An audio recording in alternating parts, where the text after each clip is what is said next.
Hi, everybody. It's Bob Ost, and happy Friday. This is the 10th of February, and this is our 142nd consecutive, our 142nd consecutive community gathering conversation on Friday. Started back April 17th, 2020, as a response to COVID. We didn't know what to do with ourselves. We didn't know how to survive being alone and in quarantine. So we opened up a Zoom room, and we have people coming here every week for the past 142 consecutive weeks. And it's quite a room full of people I'm kind of in love with, the people that come here. We have artists and producers and all sorts of people who are incredibly productive, and were productive during COVID or questioning during COVID or having problems, emotional, whatever it was. We were all here and we were all able to support each other and see all the progress people have made. Now that we're back in the live world again, we're no longer quarantined, we're no longer in shutdown.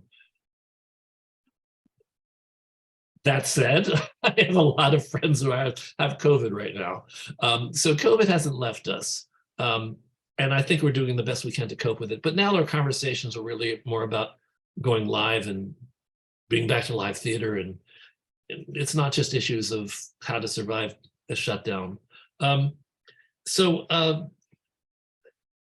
we're going to talk about a topic that I like to bring this up every now and then, because we did a town hall a couple months ago about gender parity.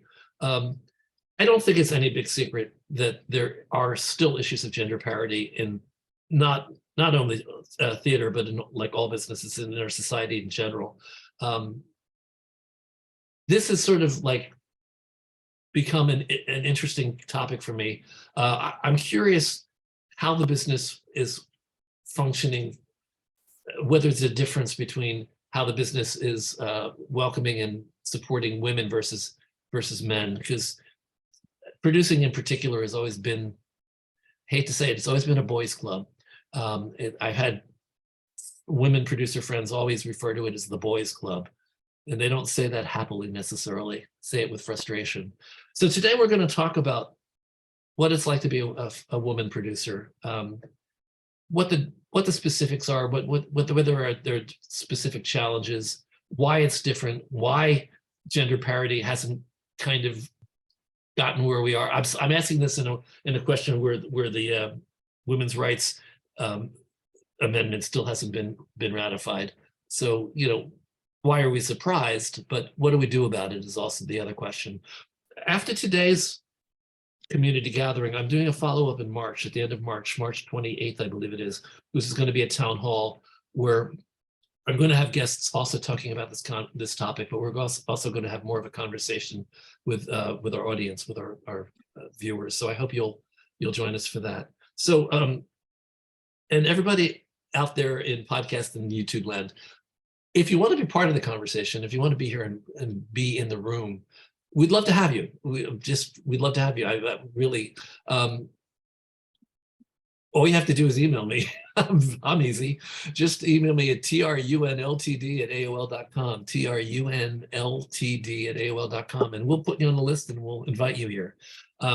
So hopefully we'll meet some new people in the weeks to come. And today I want to introduce you to my guests, two commercial producers.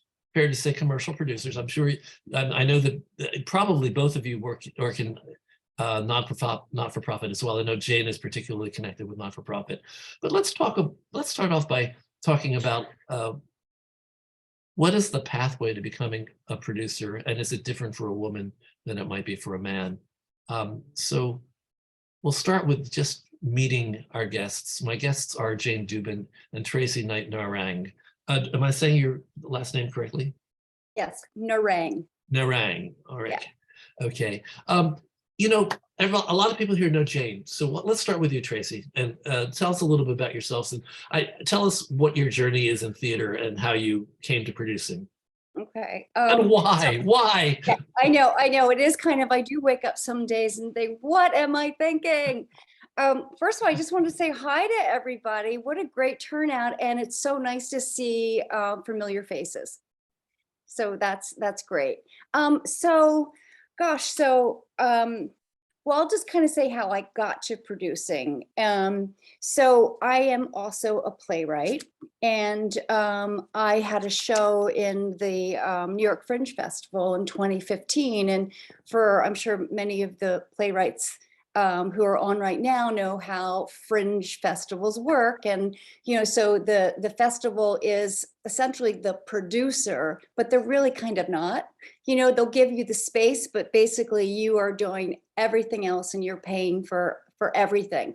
So I really I knew nothing about theater. And in fact, I had never written a play before. I was self-taught, and it all just I got thrown in, and I fell in love with it. I fell in love with all the backstage stuff and getting dirty and doing all the set design. And I just adored every aspect of it. So as a writer, it's difficult to get things produced. And it's also kind of a lonely journey writing. So I was thinking, geez, how can I be more involved in the theater world while I'm waiting to get produced? So I thought, oh, I'll be a producer. So I was very fortunate because I was brought on to a couple boards through some of the people that I worked with during the Fringe Festival. So I started meeting some people, and I took the 14-week CTI course and enjoyed it thoroughly. And through that, I just continue making contacts and meeting producers. And I just jumped right in, and I was a really lucky first-time producer because I got a Tony on my first go, which is, very lucky. It's probably going to be my only one. And what show was that? Oh, that was Oklahoma. Okay. Which is actually opening next week in the West End. So I love Eva Price. She's been with TRU for forever and ever and ever. She produced a show for us many years ago in our musicals reading series, and we've stayed friendly all these years. So so you talked about waiting what to do while you were to be in theater while waiting to get produced. We always talk about a path that's similar to that, but you didn't take that path. We have people that become self-producers, so you didn't actually produce your own work, and I think that's an interesting thing that a lot of people in this room may not even think about. Yes, you can produce your own work and become a self-producing artist, which we refer to as SPA. I have to tell you, I wish that I had the confidence, but I am not confident about my own work. I'm a horrible self-promoter. So, but I really think to anyone who is willing to produce their own work, they should go ahead and do it. But the other thing that's interesting about what you're saying, and something that I want people to hear, is that you, in order to maintain your connection to theater and also to build a career and to build connections, you came on board as a producer for another show. And that's something that people don't think about. People go, I'm not a producer. How can I be a producer? Which is the same thing you went through as well. But just think of it as an option. And I know that Jane Dubin has talked to people about this as well. For the three people here who don't know you, Jane, you want to introduce yourself? There might be somebody out on YouTube or in the podcast world that doesn't know you. So let's hear it, Jane. Hi. I think there are a few people that don't know me, even on this call. Hi, everybody. I'm Jane Dubin. I am a producer, both in the commercial world and nonprofit. I'm president of the board of Houses on the Moon Theater Company. And I think it's interesting, Tracey, your story and my story are actually kind of similar in that I had my first experience producing in a festival.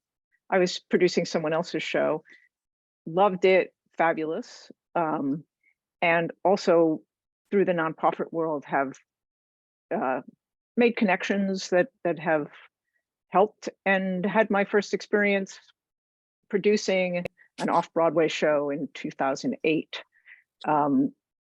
For a lead producer who was a lead producer on Broadway, and she brought me into Broadway to my first show, which was the Norman Conquests. which won a Tony on my first try.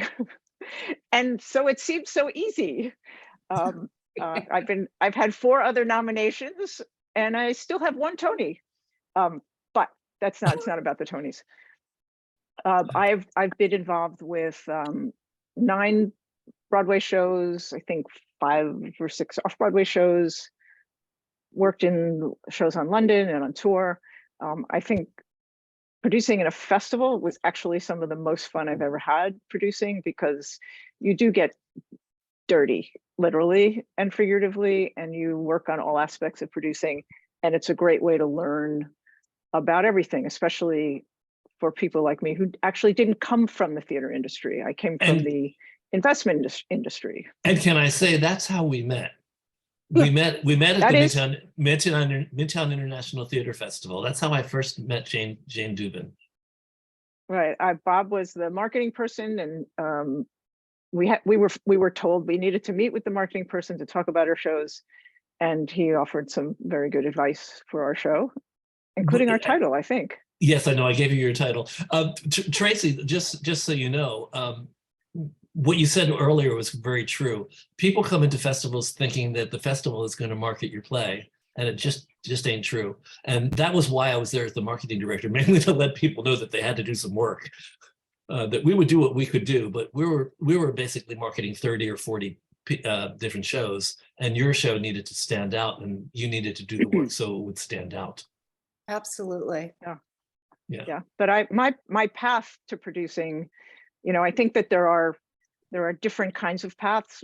Tracey comes from playwriting side of it, people who were in management, stage managers, company managers, general managers, and then decide they want to produce, or actors who don't want to be on the stage, they want to be behind the scenes.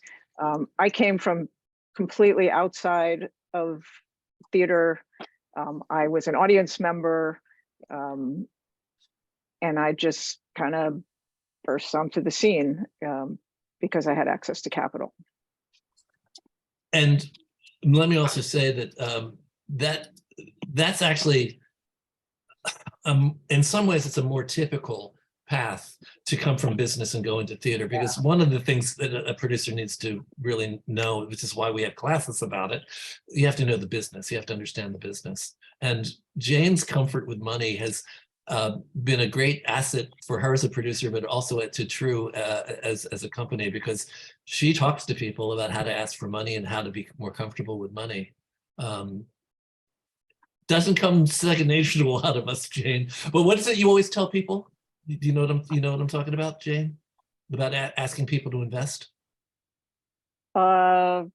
Nobody's ever insulted if you ask them to put money in a show. Right. Yes, I did the first time I asked this question, I actually didn't know the answer. I thought I knew the answer, but I asked it anyway to a room of, I don't know, 50 or 60 people. How many people have been asked to invest in a show? And since it was a conversation about raising money, almost everybody raised their hand. And I said, leave your hand up if the ask offended you. Not a single hand. And I think the answer there is that it's kind of cool to be in theater. And also there's a certain amount of assumptions that people make. Like to be an investor in theater, you have to be accredited, meaning you have to have a certain wealth or income. It's a very exclusive club.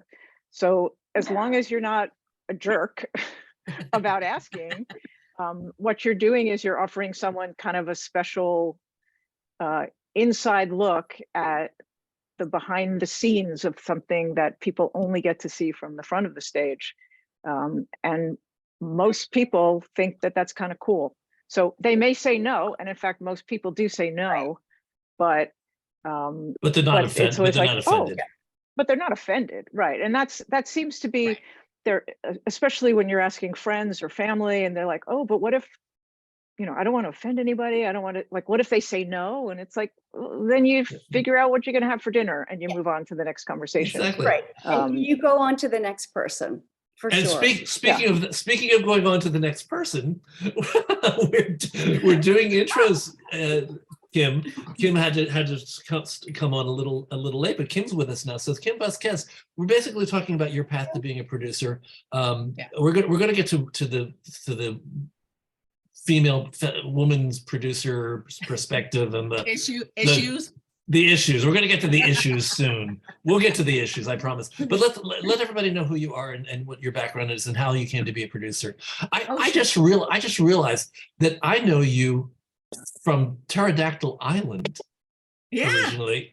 Yeah. I just realized that the other day. That was a great show. That doesn't mean we're ancient. That doesn't mean we're prehistoric. That means that she was producing a show that I was aware of, and I came to the backers audition way back when.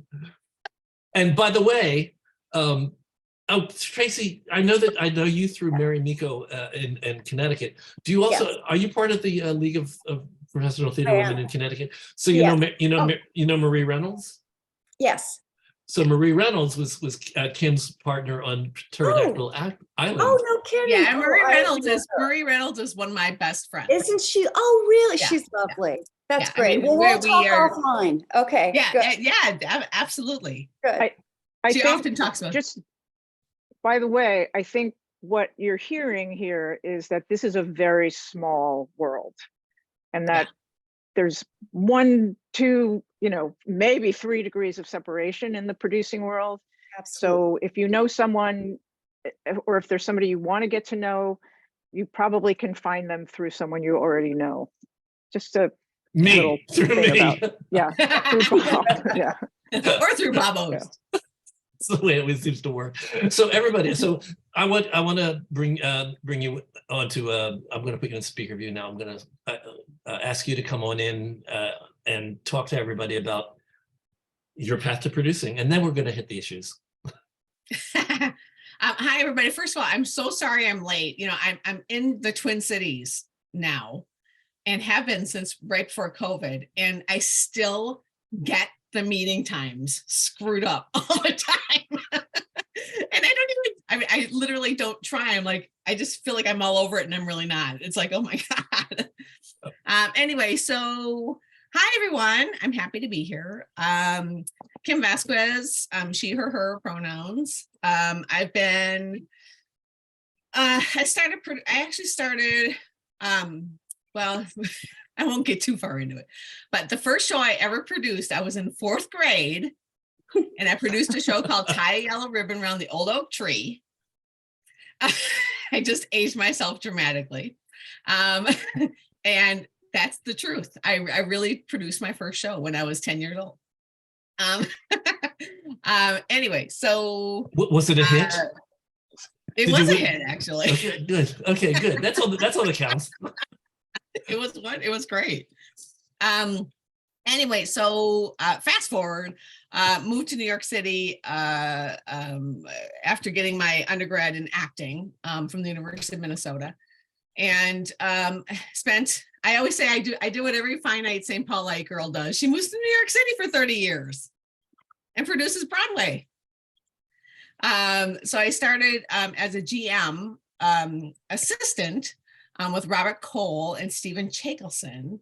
That was my first commercial experience. And we did A Moon for the Misbegotten with Cherry, and a couple other shows. I can't remember what the other ones we did. But that was my first Broadway, as an employee working in that commercial sector. Cherry is Cherry Jones, for those of you who are wondering, right? Sorry, Cherry Jones. Yeah. And stayed with them for a couple of years. Then Stephen moved on and started Snug Harbor, and then he brought me on with him to work with him at Snug Harbor, which I did for a couple of years as well. And then from there, I think that's when I went to the producing office and was a GM associate with John Corker.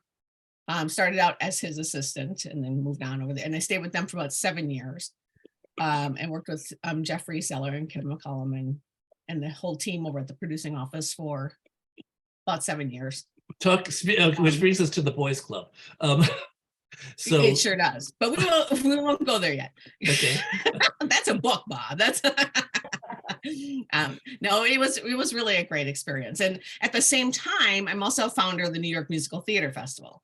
So so actually prior to that. So no, I guess it was at the same time. So so while I was working at the producing office with literally at one point 9, 10, or 11, contact sheets at my desk for all these, multi-million-dollar commercial shows running, that we also had shows running all over Europe and Asia as well. And I was producing my own shows at NYMF at night. Meaning your own shows that you had, where I was above the title as a yeah, producer. you optioned or whatever you want to call it. Correct, You don't always option them for festivals, but you had the rights to produce it. Correct. Sometimes when we say you produced a show, we can think that you wrote it or you were in it or something like that. And this is very interesting. This is an interesting spread.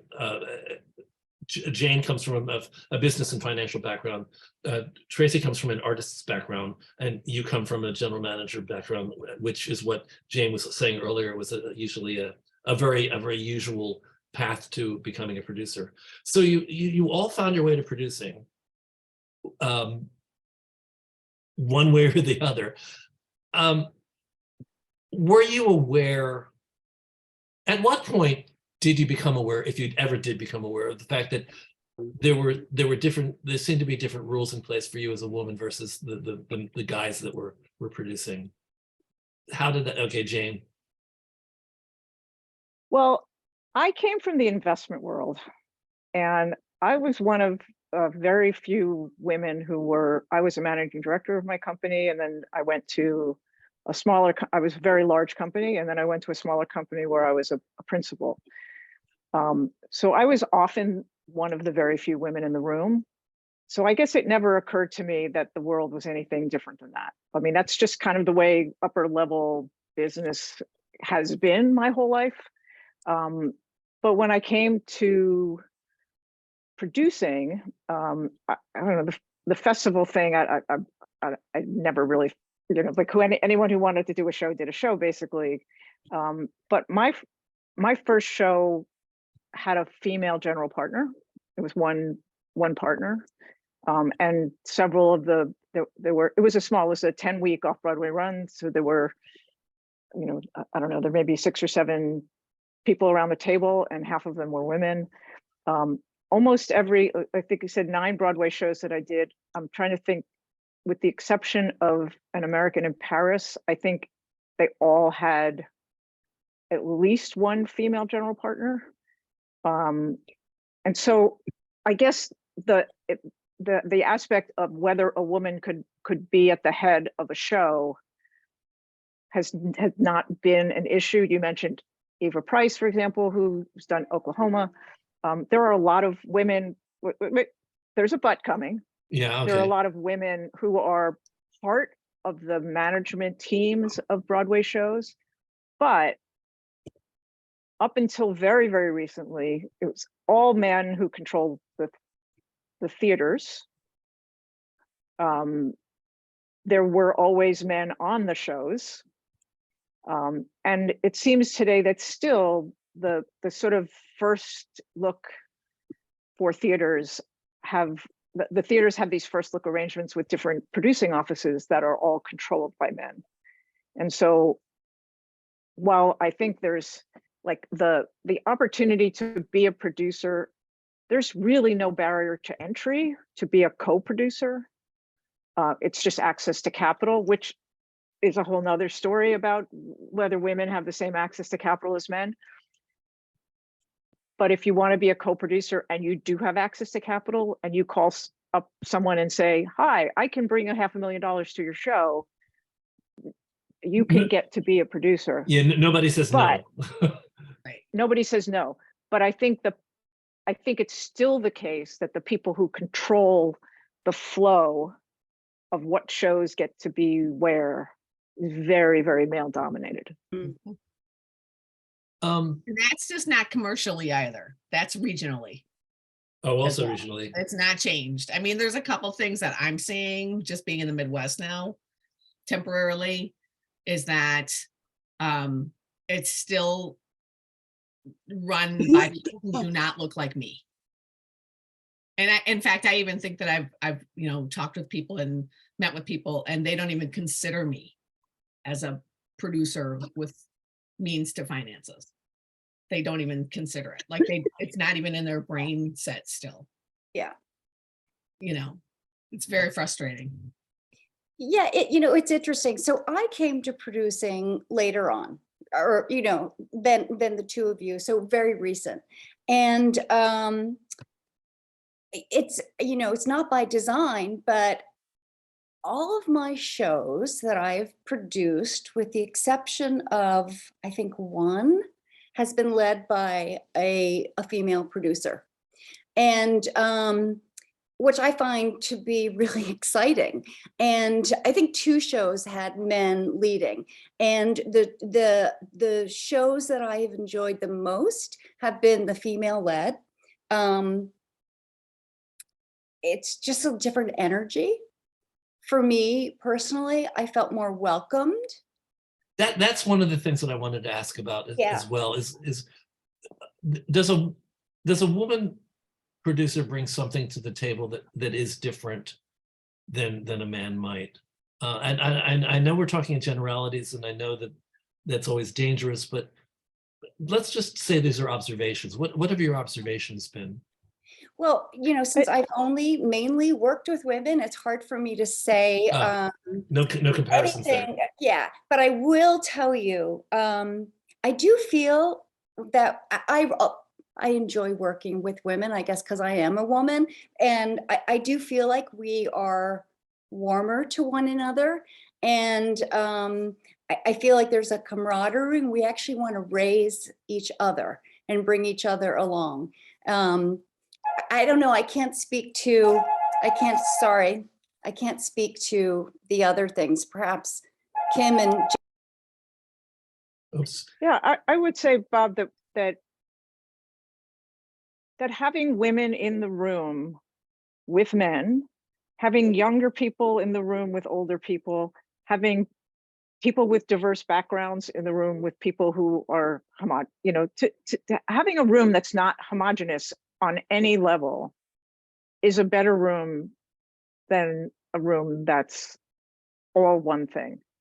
And I think we don't need to go into all the, like, there's sort of historical or studies been done about that women lead in a different way or interact in a different way. I think that there are women who are not welcoming, and there are men who are very welcoming. Right. There are women who are inclusive and men who are not inclusive. So I think it's hard to generalize. I think, we've all had experience. Like I said, I had, my first experience had a woman at the head, and, she couldn't be happier to have someone from the investment world coming into her room and with a completely different perspective. And she brought me along. And in fact, I just talked to her yesterday. So like we have maintained a great relationship over the last 15 years. Is that Harriet? Harriet, yeah, Harriet Levy. Okay.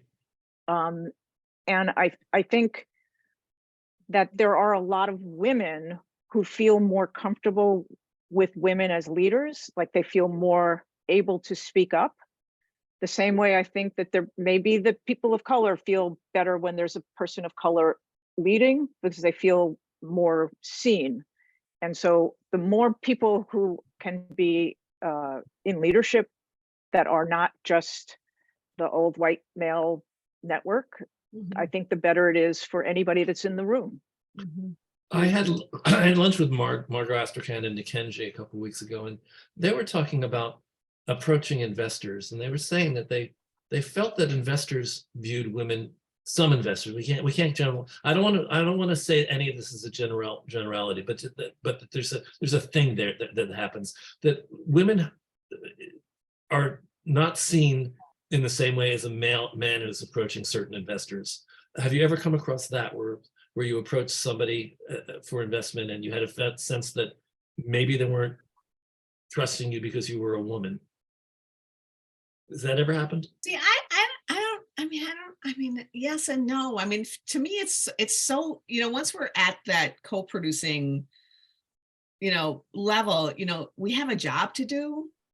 And I honestly feel like it's like, I mean, in my experience, there's other things in the world that are different than this, but I think in the commercial, what I've done so far, and not with everything, but just with, I guess, with Kim and Gray Lady, is that, I don't know, I feel like I've kind of been respected, and not, I'm certainly not looked down to or anything like that. Like, if, like you said earlier, it's like, nobody's going to say no to money. So if we all have a job to do, so and when they bring you on, they're trusting you in the first place to be a part of that team, so, I mean, you kind of don't get into that thing as a co-producer because you're already trusted to even get, to be on the team. Yeah. Yeah. I think, oh, go Tracey. But what I was just going to say is that I've never felt that as a co-producer amongst the people I'm working with, but I definitely have had experiences, especially when I was first starting to raise and trying to collect my investors. That's where I felt a little uncomfortable, where they're like, oh, well, the little woman. And when my husband if he were with me at the same time, it was kind of a different conversation. Oh. And so I definitely have felt that, but from the investor, not from anyone that I've done a show with. Right, and I've heard from Yeah. from others. I won't specify who, that when they brought a man, sometimes they bring a man along because it makes the ask a whole different dynamic. Oh, yeah. The other thing I want to say I mean, I just, Jane- before you Jane was go saying on, I want to chime in on this thing. I think it goes to, anyone here who's my student will know that I've talked about relationships, and you build relationships with people before you ask them for money. And most of the time, I mean, every once in a while you're introduced to someone and you don't know them, and you have to pitch them, or they've expressed some interest. But part of that is establishing your own credentials. And for me, my background is very different. I have an MBA in finance. I've worked in the investment industry. I know I can talk about money. I'm uncomfortable with it, but sometimes you still have to say that, you have to earn it. You have to know when people, you have to be able to answer their questions. Right. It's sort of incumbent upon us as people. I come from the fiduciary world. We had to study, we took tests, we had to, you don't have to do any of that in commercial producing, which when I came to this business, astonished me that you had to have no credential to raise money, but that's another story. But when people ask you questions, you need to either say, I don't know, but let me get back to you. Right. You can't BS your way through this, because once you do that, you're done. And they But know. you have, people know, so you have to be honest and truthful and accurate. You can't BS your way through this. And if you don't know the answer, you get the answer and get back to people. And that's how you earn their trust. Right. And I don't think that's different for men or women. But I think that sometimes people, and women do it to women, it's not just a men-women thing. Like, women will sometimes be worse about not trusting, a woman approaching them. Sometimes it's easier to talk to men about money because they're used to it. Women aren't used to talking about money the same way. But I think that they're, to overcome what potentially might feel like a bias, it's on us to be prepared. And if you feel prepared, then I think that weirdness goes away. There's something else that I'm aware of. I know it's out there because I've heard stories about it, which is basically leadership styles. If a man is aggressive and forceful and demanding and whatever he is, I mean, occasionally he gets called out on it, but it's usually what a guy, he's a real leader. When a woman exhibits similar characteristics, I'm not so sure this perception is the same, and it should be. Anybody want to address that? You know what I'm talking about, right? Yeah, it's not the same. There are names you're called. The B Well, word. I mean, even just Yeah. on a regional level, forget the commercial level, like on the regional level, I've been working in not-for-profit, here since before COVID. And man, I'm telling you, it's like, pretty much exactly what you just said, Bob. I mean, it's just, it's, if I were basically, a man, this Jan was saying, all you have to do is do your job. But just doing your job sometimes involves having to behave in a certain way that is more acceptable, it seems, with a man than it is with a woman. Yeah. And the that's answer to that is, it's not insane. you just don't have to do your job. Everybody has to just do their job, and everybody doesn't just do their job. Right. So everybody's like, Bob, it's like there's so many. It's insane. yeah, Jane. Bob, I think what you're highlighting, like all of these conversations, all of these different points are not exclusive to theater. Right. Like, Right. I think what we're describing is a long history.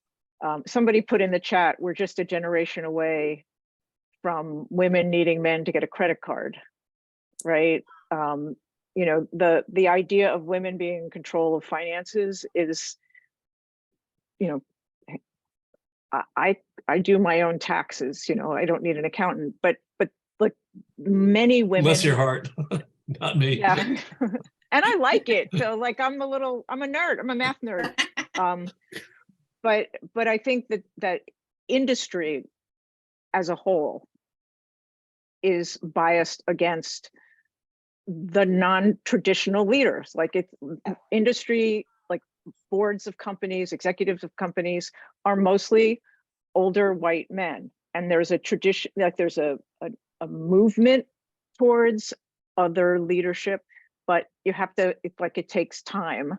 And theater is a business. I think we have to remember that theater is a business like any other business, that the whole idea of the mystery and the wonder and the passion of theater is great for all of those, for those of us who think of ourselves as artists, whether we're producers or writers or whatever. But when it comes down to it, this is a business. It's about money. It's as cutthroat as any other, maybe with nicer people, but so anything that is being experienced in other places is being experienced here. It just maybe not talked about the same way. I think the whole diversity, equity, and inclusion conversations that have come out in the last few years is evidence that, like, it's been there all along. Yeah. Only now are we starting to talk about it. And, we talk about the fact that there were, like no women playwrights on Broadway, no women, top general manager, very few top general managers. Now you're getting closer to the heart of it, basically. So essentially, I should have set up a context of society in general, because I think it's much more obvious in certain aspects of our society than maybe it is in theater. But I do think it is reflected in theater. I think it's still there in theater. I think one of the things that we're not talking about and you're talking about regional theaters, Kim. So in our town hall last month or 2 months ago, it was brought up the fact that artistic directors and leaders in theater, in the theater world in general, women are paid less than the men. There still is not pay equity in our business. Correct. So you want to address that, Kim, because you've got it like staring you right in the face where you are. Well, I mean, I don't know the answer. I mean, it's like, we just keep plugging away, and doing our jobs. Well, you know the usual excuses. It's the traditional sociological excuse is, oh, well, a man has to be the breadwinner, a man has to support his family, a man has to be paid more money than a woman. You've heard this, right? Yeah. I mean, stop me if you heard this song. I have to tell you that, it's actually kind of worse than that. I mean, I can't even tell you the things that I've been told. Like, I've been, so, I mean, I don't want to be the victim. I don't want to do that. I'm just telling you that, I have been told like I'm not doing my job right, or something that I'm doing, and these men are like telling me this. I'm like, I am doing what I do right. It's like, you don't like the way I'm doing it, and so they didn't like the competition. Liz Schuler says, "Oh my God, that is so old." I know it's old, but unfortunately, I think it's still present. It's very old, and it's. I think it may vary by region, by I agree. different areas and does. stuff. I think it does, Jane. Yeah. Smaller towns, larger towns, availability of resources. Extraordinary leaders. I remember back. There used to be a magazine called Psychology Today, and they were talking about the women's movement, and there was something they called the Queen Bee syndrome, which was women in power were less likely to help other women because they had to struggle so much to get there that they didn't want to facilitate that this was a psychological phenomenon. I think that that's not true today. I think today it's the opposite of that. I think women are more likely to support and encourage other women.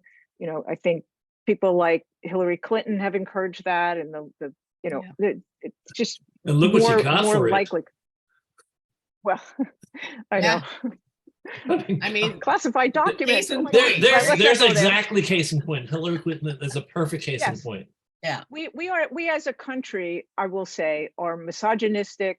We could say all these things. We're homophobic, we're misogynistic, we're racist. So, if that's the broad stroke, it's definitely regionalized, and it's more so in some places and less so in other. I think in New York, we think it's a more open and fair society. We used to think before the last election. We used to think.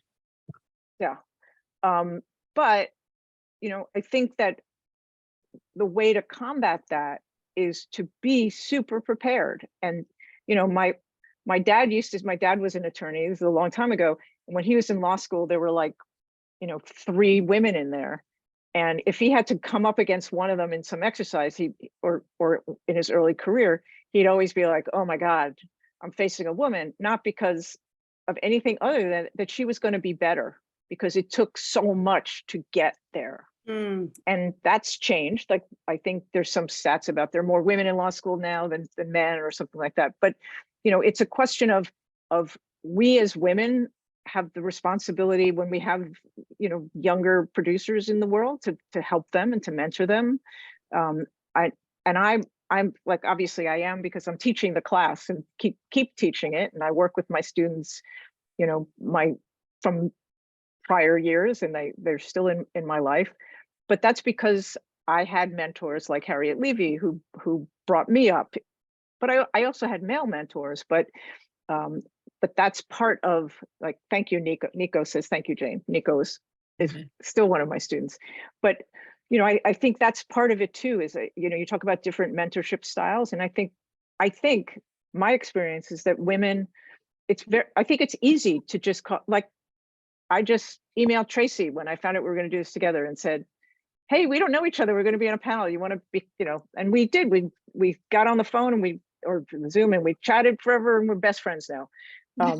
Kim I've known for a while and such. But I think that's part of the difference in style, is that women are a little bit more like let's band together, because I so agree. And, I did have an experience, and obviously I won't name names, but when I was, becoming a producer, and I was already in the CTI 14-week program, and I was on a couple significant boards. So it wasn't like I just kind of, didn't know anybody or didn't know anything. Right. There is a person who has a blog, and in their blog, they said, the best way to, to meet people in this industry is to have coffees. And I do that all the time, right? I just had a coffee with a young man who is an actor yesterday looking for some guidance. And so I contacted this person, and I was like, hey, how about a coffee? And this person, who was I will just say male, wrote back to me in the email that they get so many requests for coffee that he would have to charge me to have coffee with him. And Oh, God. I remember thinking, first of all, oh my gosh. And then secondly, thinking, God, if I was like a man, would he have had coffee with me? Like, I don't know. Oh But my. I will just say to this day, I will never, ever get in any of their shows. I just won't do it. No way. I wouldn't And- either. I think I had the same experience, but many years ago, when I was in the mentorship program, I requested a meeting. I was working on my first off-Broadway show, which was Bebo Brinker Chronicles. I requested, you can get a mentor and have either 3 sessions or 1 off session. And I asked for a 1-off session about marketing with somebody. And but the only time ever in the TRU program, this person said no to me. And he said, why would I meet with her? She's a competitor. Oh my goodness. And as a result, like, aren't we all competing with each other? Like, don't we all have, every show is a Yeah. potential ticket that you're not buying to someone else? And I was like, oh my God. And that was, I mean, I don't know if that was a male female thing, but like But that you could person question it. who, I mean, yeah, when I was at the I think it producing might have been the same office, person. you know, and I was at the producing office for those years working with, you know, the guys, you know, they, I mean, they were like, I was on my toes, like, even as, you know, working in the GM department with John Corker, you know, they are like, I was the competition with them, like, even with my nymph shows, like, they were not like, oh, let's go support Kim. Like, let's go see Kim's show. They were like, no, what are you doing now? What are you doing? Like, it was, you know, it's there's always that competition thing going on, I think. And that's kind of like the nature of our business in a sense, you know, and it doesn't matter if you're male or female, it's just there. You know what I'm saying? So that's what, back to what about Jane was saying, is that you have to know your shit. You know, you have to know what you're talking about, what you need from an investor and why, and here's where your money's going, and this is how come, and this is how it's going to come back to you, if it comes back to you, if we make it to opening night. You know, you know, honesty, I think, is very important. I want to backtrack a little bit through the chat. Yeah. Owen, were there any comments or questions that you want to bring out? I would like to quote RK, because I do want to let everybody know, if they don't know, that we have some very, very successful female producers in this business. And he lists Liz McCann, Nell Nugent, Anita Waxman, done a lot. Jane Berger's done a lot. Elizabeth Williams has done a lot. Nancy Nagel Gibbs, I always think of her as a general manager, but I guess she does produce as well. She was the lead producer on Peter and the Starcatcher. Yeah, I worked with her on that. And Daryl Roth, the queen. She's the queen of New York theater. and Daryl was just our executive producer on the Kite Runner. Oh, the Kite Runner, yeah. Yeah, And by I'm the way, working with Nell Nugent now, which is great. Yeah. I mean, And we definitely had Victoria Lang and Ryan Bogner on. We talked about Kite Runner a month or 2 ago. So I didn't realize we were on that. Good for you. I've heard wonderful things about it. Yeah, it's a great show.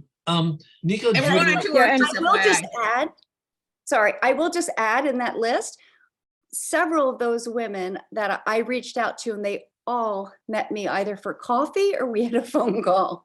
So just FYI. and I agree with you and Ross Sorkin, who says, let's remember Margot Lyon. Margot Lyon, Yeah. those of you who don't know who that is, she's kind of a legend. She was the conceiver and producer of Hairspray. I mean, it was her idea. She put it together. She also was one of the producers of, I think she was one of the main producers of Angels in America. And she was one of our early guests at TRU before we were on, when we were live. And I remember her talking about how important the play was. And as a producer, she knew that she didn't think it was possible that Angels in America would actually make any money. She expected it to lose money, and she let her investors know that. But she said, this has to be seen. She was so passionate and dedicated. I think she was one of the reasons that show actually got produced. So we do want to remember Margot Lyon right now. We lost her a couple of years ago. Yeah. Let's see what we have in here. Owen, are you there?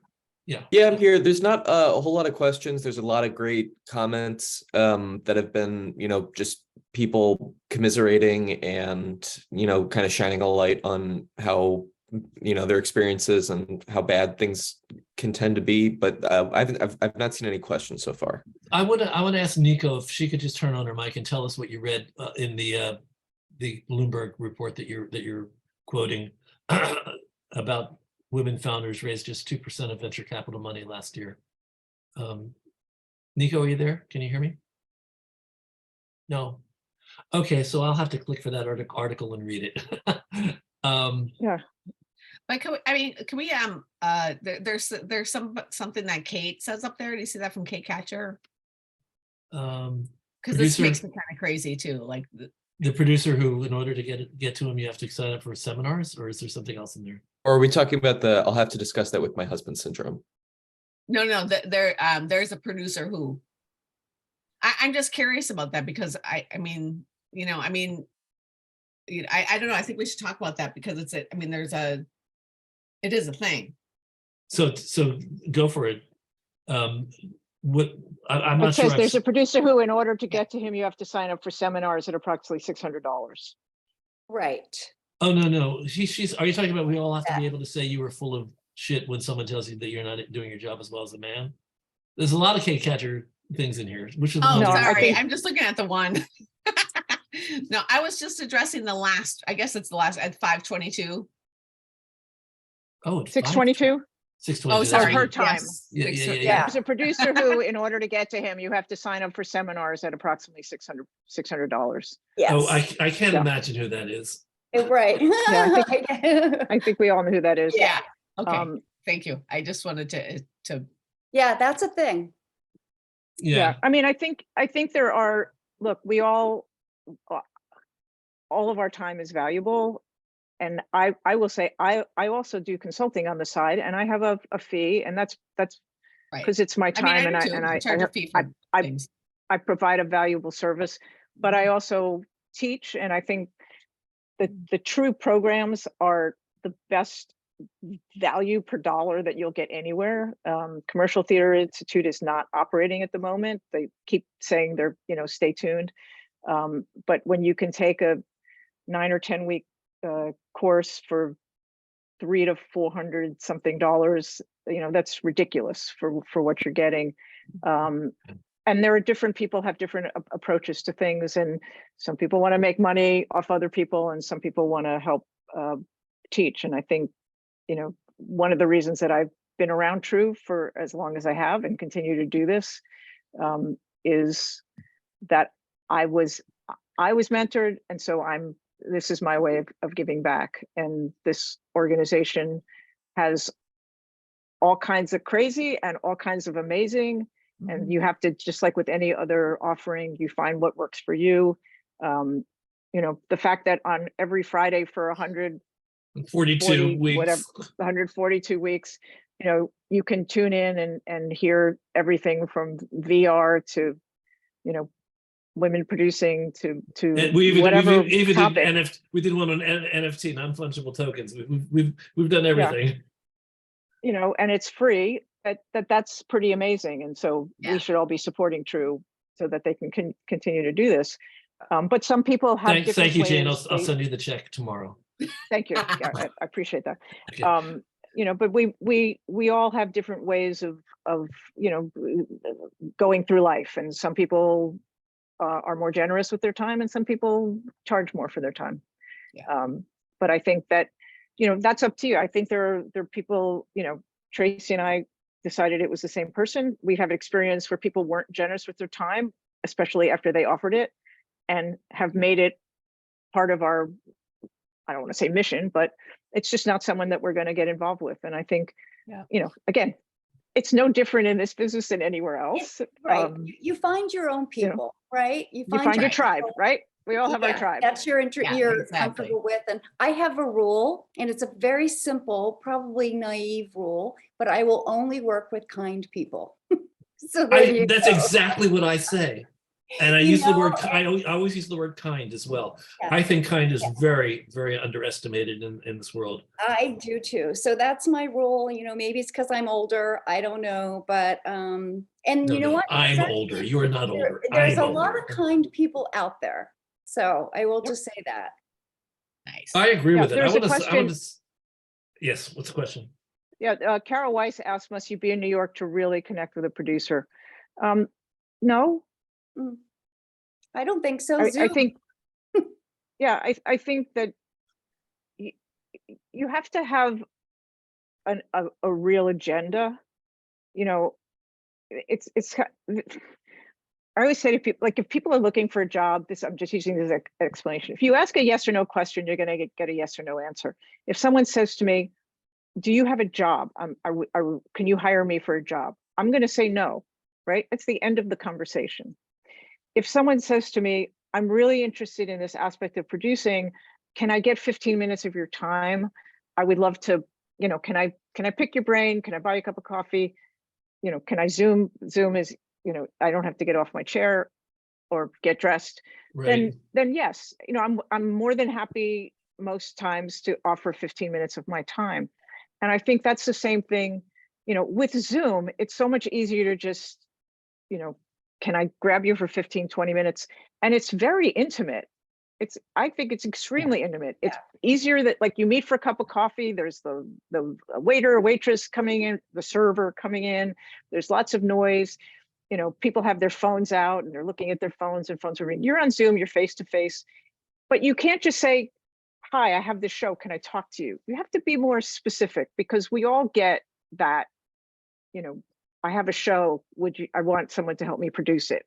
Like, no, like, that's not a good question to ask. It's like, you have to be more specific and not be asking for something. The same way that I can't meet you for the first time and say, hi, will you give me $25,000, right? You have to get to know a person first, or I mean, right? to put it in very simple terms, you can say to somebody, can I sit down with you for 10 or 15 minutes and can you give me some guidance on how I would get my show produced? What you want to do is you want to engage somebody. That's why I keep telling writers, please, the first time you meet well, this is back when we did things live. That doesn't happen now. When we're live, it's like, when you meet a producer, do not hand them your script and say, can you read this? It's not the first thing that you want to do when you start a relationship. And it's not necessarily to your benefit. And I tell this story, and to my students, apologies, but I was the same place, the same lecture that I was giving, or talk that I was giving, where we found out that nobody was insulted by hello, no one's insulted by being asked. I was putting the podium into the center of the stage, and a woman came up to me and said, hi, I would like you to produce my show. I don't even think she'd introduce herself. And I was like, okay. And literally it was like a minute before I was going to start. And I was like, her name was Lynn Nottage. Yeah. I would have recognized her. And I said to her, well, okay, well, why do you think I'm the right person? She said, well, I read in your bio that you worked with a dance company, and I have a dancer as a central character. And I said to her, well, kudos for actually reading my bio, but perhaps you should hear me speak first before you hand over your treasure. Like, you have a treasure, and if you give it to me, I can stomp on it. We may have nothing in common. You may hate me. So why, like, how about get to know me first? Well, that was the last I ever heard from her. Right. And I've had a couple of occasions when I'm trying to actually be constructive and say, look at my website, see what plays I've produced, or look at my LinkedIn, it's more up to date. Like, what makes you think that we would be compatible? And so, say either, oh, I see that there's a theme to what you're doing. I think I fit into your mission, or I'm completely different and maybe you want to try something different. But get to know me first, because you wouldn't, other than the reality TV show now, like Married on the First Date or whatever it is, nobody gets married on the first date. right? And that's what it is. If you hand over your script to a producer, they could throw it in a drawer and screw you for the next 3 years. You know, you got to know who you're getting in bed with, literally. Yeah, So- I mean, figuratively, you know, we I all get scripts. I get a lot of scripts as well. And I always am very honest and just say, you know, I have, you know, scripts, I can get to it probably in a month or so. So just remind me, you know, in a month and let's talk down the road further. Yeah. You know, I mean, I don't mind reading scripts and working on people's work or helping people out with their scripts and all. So I But, think you know, some of what you're saying does answer Kate Catcher's question. How do you suggest a playwright with great feedback on an unproduced play get a project to your attention? And basically, that's a very specific question. The more general question is, how do you get a producer interested in you? And do a speed date. Oh yeah, we have Do a speed date. we have speed date coming up on March 5th. Everybody, if you want to, Jane's going to be on the lineup, and I might ask whether Kim and Tracey could do it too. I have two available spots for producers. But I want to say to the room, we're at the end of the hour. We're a little bit past the end of the hour. I'm still curious to hear anything that you might want to ask that is really dealing with the topic today, which is basically if there are any differences between how a woman is treated in the business versus how a man is treated. Either raise your hand or you can turn on your mic and ask a question, or I can wrap up and we can meet each other in breakout rooms. Okay, so I have a hand raised. Candy Carl, and then Yes. then Joan Sorkin. Yes, to everybody, one of the things that I struggle with a lot is being taken seriously, especially by talent, because I want to create a friendly atmosphere. I want to be kind. And unfortunately, I have seen over the last 15, 20 years that if a male stage manager or director is with me, I will be taken more seriously. If I'm standing there and saying basically the same thing to the talent, on my own, all of a sudden I'm not taking nearly as seriously. And I've had to fire people, and I don't like doing it, but it comes to the point where you respect me, you're respecting the entire process. If you don't have time to respect me because I'm female, and I will tell you it's because I'm female, I have more experience than a number of the people that I'm talking about that I worked with. And so they're not respecting me as a female more than they're not respecting me because I don't know what I'm doing. So let me just say that for whatever reason, the universe provided me with 3 guest speakers tonight who have not had really, really bad experiences in the business. But I do know from you and from other people that I've spoken to over the years that a lot of women do feel very ignored and very not listened to in our business. And I know, Jane, I completely agree. This is a reflection of our society. It's a bigger problem. But I just wanted to bring it into the universe that we're functioning in right now, which is the theater world. So Right. that's why I Right, wanted Bob, to do today's. Let me just correct that slightly to say that it's not that I've never been slighted. It's those times that you don't know about that are the slights. I mean, I'm sure that there have been plenty of times when I've reached out to someone and they haven't responded, and it's like, God, why won't they respond to me? And then someone else says, hey, could you talk to Jane? And it's like, oh, sure. And they're not responding to me. And maybe it's because I'm a woman, maybe because they don't like me. I don't know what it is. There's so much like passive dissing that we're not as aware of. I just know that for me, I've chosen the Tracey route of I work with people I like to work with. And so I, like I said, with one exception, all of the Broadway shows have had general partners who are women. And the one that didn't, I came on the show with Harriet as my partner. So, and she was, she was respected in that regard, or as disrespected as everybody was. So it's, I think, I'm not saying that, there's anything particularly special about me that I'm not like, I don't have any problem. Of course, we all have problems. And in the investment business all the time.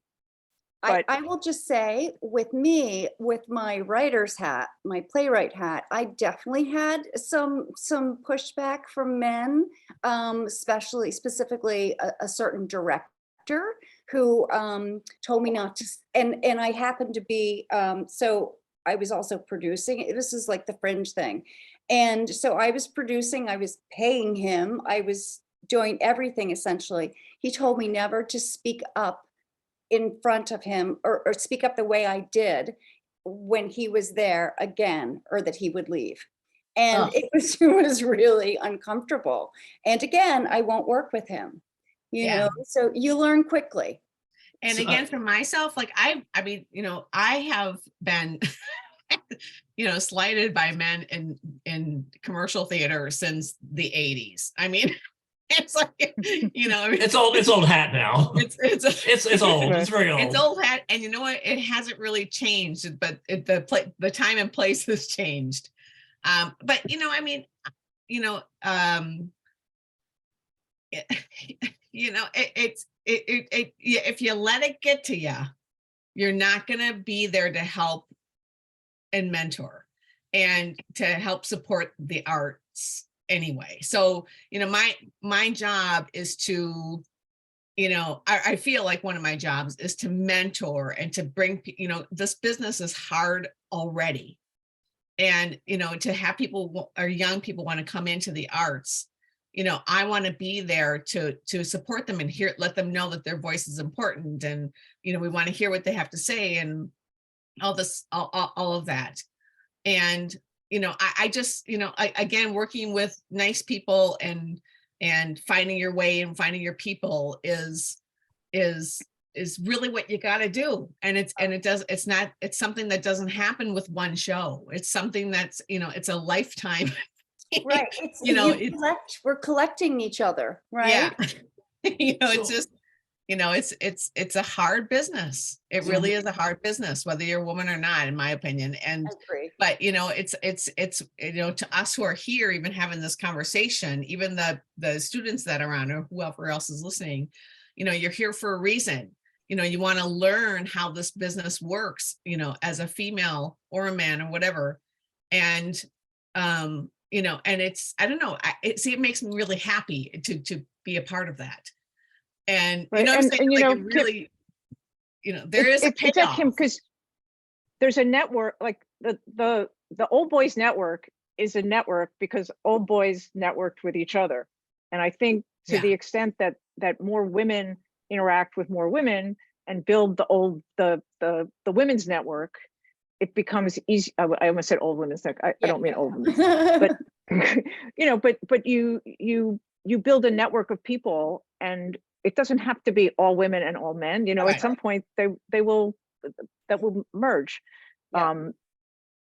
But the more you get to know more people, the easier it becomes. And when the thing is, when you're a man and you only know men, when you build your teams with the people and that's there talk about, there's a show that just announced that was all Latinx, and there was a Broadway show that was all like a whole female director and female writer and an all female design team. And that the more opportunities that women get to be part of things, the more opportunities women will get to be part of more things. And that's, it takes time. It's extremely frustrating, and you want to get going. I don't know. Just Let help me each ask a other out. question. So Let me ask a question, please.